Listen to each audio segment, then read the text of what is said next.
தாவேகாவின் செயல் வீரர்கள் கூட்டம் ஞாயிற்றுக்கிழமை காலையில் நடைபெறும் என்று அறிவிப்பு வெளியாக இருக்கிறது. அது தொடர்பான அண்மை செய்தியை பார்த்து வருகிறோம். இது குறித்த விவரங்களோடு இணைகிறார் நம்முடைய செய்தியாளர் ஜெரி. 25ஆம் தேதி கூட்டம் நடைபெறும் என்று தெரிவிக்கப்பட்டிருக்கிறது. முழு விவரங்கள் என்னென்ன விஷயங்கள் தெரிவிக்கப்பட்டிருக்கிறது?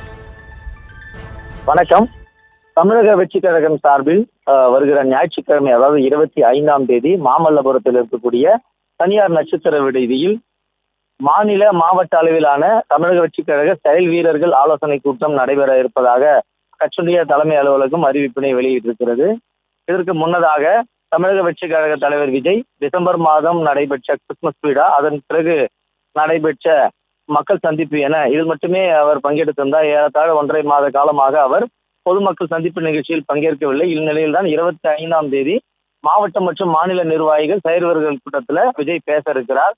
அதாவது ஜனநாயகன், சென்சார் பிரச்சனை மற்றும் சிபிஐ விசாரணை குறித்து எல்லாம் பேசாமலே இருக்கும் நிலையில்தான் தற்பொழுது வரும் 25ஆம் தேதி இது குறித்து எல்லாம் பேச இருப்பதாகவும் கூறப்படுகிறது.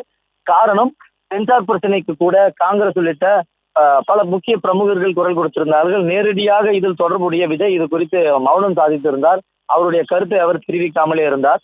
அதே போல சிபிஐ விசாரணை குறித்து அழுத்தம் தருவதாக பலர் குற்றம் சாட்டியிருந்தாலும் கூட தாவேகா தலைவர் விஜய் இது குறித்து மௌனமாகவே இருந்த நிலையில்தான் இது 2 சர்ச்சைகள் குறித்தும் விஜய் மௌனம் திறப்பார் என்றும் கூறப்படுகிறது. அதாவது மிக குறிப்பாக இந்த 1.5 மாத காலமாக தமிழகத்தில் பல்வேறு பிரச்சனைகள் நடைபெற்றாலும் கூட தமிழக வெற்றி கழகத்திலிருந்து சில அறிக்கைகள் வெளியாகி இருந்தன. விஜய் நேரடியாகவோ அல்லது காணொலி வாயிலாகவோ எந்த கருத்தும் தெரிவிக்காமலே இருந்தார். இந்நிலையில்தான் தொண்டர்கள் மத்தியில பேச போகும் இந்த கருத்து மிகுந்த கவன ஈர்ப்பாக இருக்கும் என்றும் தமிழக வெற்றி கழக தரப்பில் கூறப்படுகிறது. இந்நிலையில் 25ஆம் தேதி செயல் வீரர்கள் கூட்டம் நடைபெற இருக்கிறது.